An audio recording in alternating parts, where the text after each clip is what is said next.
For the second consecutive year, both the Decorah boys and girls will be heading to the state bowling meet, and six individuals from the bowling teams, three on the boys' side and three on the girls' side, will be competing in the individual end of things next week at Cadillac Lanes in Waterloo. Head coach Keith Bruening joining us. And Keith, I guess when you're still competing on the last day of the overall state schedule in bowling, that's always a good thing.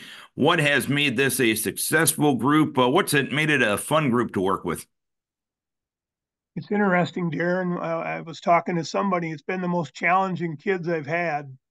We've had some issues come up through the year, and so I'm really proud of the kids. They hung together, and we had some challenging times. Lost a girl, probably our fourth or fifth bowler a few weeks ago to health issues. I lost Riley Averhoff to a broken foot in December. She had an accident at school. She's come back now, and she's bowling as good as she's bowling all year. But you know, that kind of stuff, Darren. But I'm proud of the fact we bowled 22 kids on the varsity this year, and that says a lot for our program, I think. And you mentioned you get the ones that get to compete on the varsity level, but there's probably quite a few kids that could compete on the varsity level for quite a few kids throughout the state of Iowa. Would that be a fair statement? I would say our JV would beat 90% of the varsities in the state of Iowa. I agree with that. And let's go through the state qualifying event that you got to host on Monday at the Kingpin Entertainment Center. First on the girls' side, they went out and qualified by winning the Baker round and getting the victory there. What was the key to success this past Monday for the girls? I think our key, Darren, was we struck. Our girls struck more than we have all year, and then we made some spares. Obviously, we missed some spares too, but they just struck, Darren. We were pleasantly surprised at that.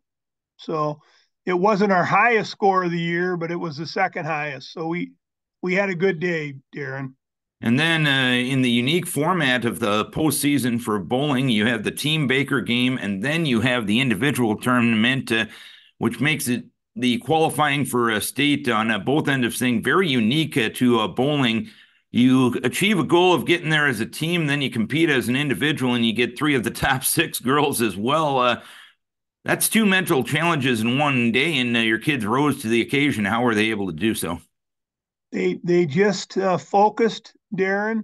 Obviously, it was an advantage for us to be at Kingpin Entertainment Center. They were familiar with the surroundings, but we've done it before at Cadillac Lanes too. So, you know, I heard that too, and that's fine. There's always negative out there, Darren. You just got to get above that noise. But no, our kids just focused and did good. And looking at the girls that have contributed for you, you're really getting contributions from everyone from ninth graders up to seniors. Would you agree? Very much, Darren. I would say we're a pretty young squad. We've got one junior, one senior, the rest freshmen or rest sophomores, and then I've got two or three freshmen that could have easily bowled varsity. In fact, on a lot of teams, I think they would have, and they'll be back next year. One of them's an alternate this year for us, Darren. But we're really excited about now, but we're really excited about the future. So we're coming. And turning the page to Tuesday, the boys got their turn and they went out and rolled the 32-94 and won the Baker team qualification end of things. You guys have been consistently at or above that 3,000 most of your competitions this year. What made it a successful group on the boys' side? You know, I'll tell you, I'm going to say that in looking back, Darren, I think it was our scheduling. We had four matches at Panther Lanes in Tripola, and that's odd, Darren. And those are tough lanes to score on. Very, very tough house. And we scored, I think, I could look it up, Darren, but we probably averaged 2950 there. And I think in Decorah, we probably averaged 3,200. And then we bowled down at Cadillac Lanes, which we think that's our house south. But the kids that day were tired, Darren. We had traveled from North Iowa, didn't get in till about midnight, had to get up at 6 the next day and go, and we were tired, and that's just an excuse. Everybody else had to do stuff too, but I'm just saying for our Decorah kids, we were tired. But Tuesday, the boys, I think we had 12 200 games, Darren, out of the 15. I think one of them was a 199, and those kids just weren't going to be denied. We kind of snuck in last year. Western Dubuque kind of fell down the last few games, and we rose up. And I think we got in, Darren. I think you were there. We got in Yeah. by 6 pins or 4 pins or something like that. And of course, that's how sports is. The close shots. We lost the state championship by 2 pins in the one match. So, that's just sports. But I really do truly think our kids were not going to be denied Monday and Tuesday, Darren. We talked to them, and that's kind of what they were saying. They were fired up to bowl. So. And again, your boys got the team qualification done first of all. Then you went to the individual side of things. Again, 3 of the top 8 being members of your team. Talk about the 3 individuals there on the boys' side, how they were able to get the 1 goal accomplished and then get the 2nd goal accomplished. Just good kids, Darren. Jordan Sims, who I might mention today, is a 2nd-team All-State bowler this year in Iowa in our class, which is fantastic. We had 2 all-district kids, Brock Christensen, who qualified for the state individual. And who was my 3rd one? Oh, Averhoff. Yeah. Averhoff. You always freeze on the radio, Brian or Darren, but Cade. I do it plenty of times too, Keith. No worries. Cade Averhoff, which this is his 2nd time going to state. Seriously, Darren, and I don't think this is bragging, and you know me, I'm not that kind of a person, but we really thought we could get 6 in. We really thought 6 of the top 8 would be from Decorah. So getting 3 in is wonderful, but we were really disappointed that TJ Round didn't get in. I think Tyler Novak's one of the best bowlers in Iowa in our class. And who was my 6th guy? I should have brought notes there, and I knew you'd ask me tough questions, but we thought we'd get all 6, and we didn't make that goal, but that was our goal, Darren. And maybe it's too big of a goal, but that's what we thought. And next week, you head to the individual tournament on Monday, and then the team competition will be on Wednesday. For those of us on the outside, explain the format for both those competitions. First, the individual, then the team. I'm going to reverse it, Darren. I'm going to do the team. Okay. The team competition, you bowl 15 bakers again, Darren, and then they'll seed us how we bowled. 8 qualifier will bowl 1, 7, 2, 6, down. Last year, the boys did really well in that format. The girls, we met Louisa Farhar or something like that, and they're a fine team. And again, your kids get tired, Darren, in that team competition. 15 bakers doesn't sound like a big deal, but you mentioned it earlier. It's an emotional thing. You get a good game, then a bad game, then a good game, and it is a unique concept the way they do it. And but I really like the boys' chances again, Darren. We love bakers. Our boys love bakers. Our boys will go spare, 4 strikes, spare, and strike out.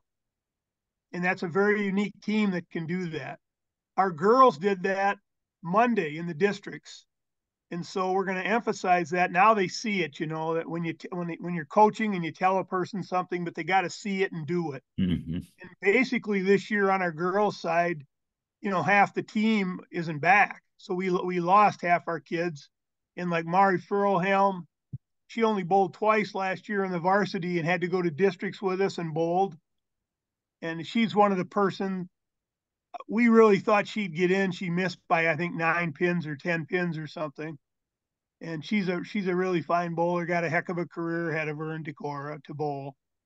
But we kind of like our chances, Darren, and we're down at Cadillac Lanes again.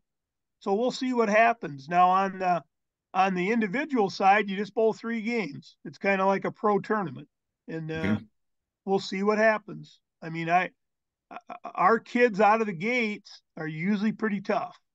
So the first 5 games set in the Bakers on the team side, I think we'll be in the hunt. It's the fact that you get tired, Darren. And in this tournament this year, we start at 3 o'clock, which is kind of odd.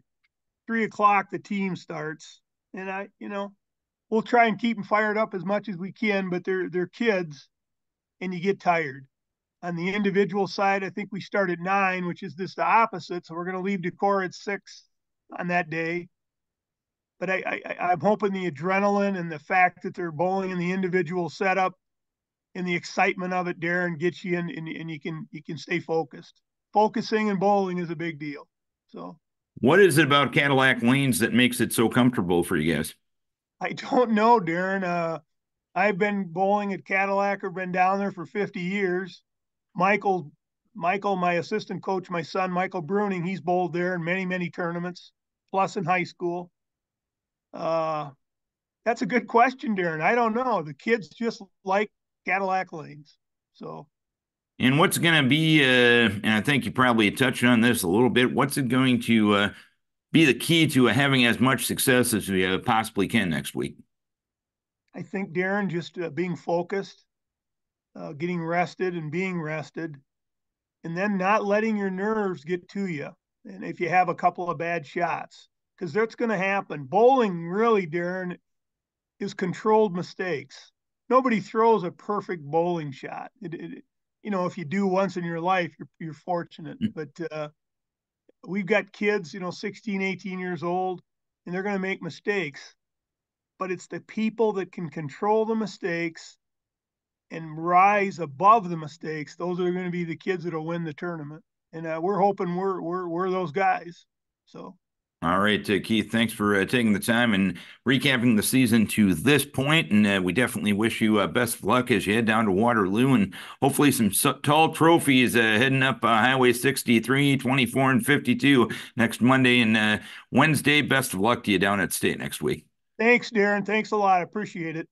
Keith Bruening, head coach of the Decorah boys and girls bowling teams. 6 individuals heading down to state Monday and both teams heading down to state Wednesday.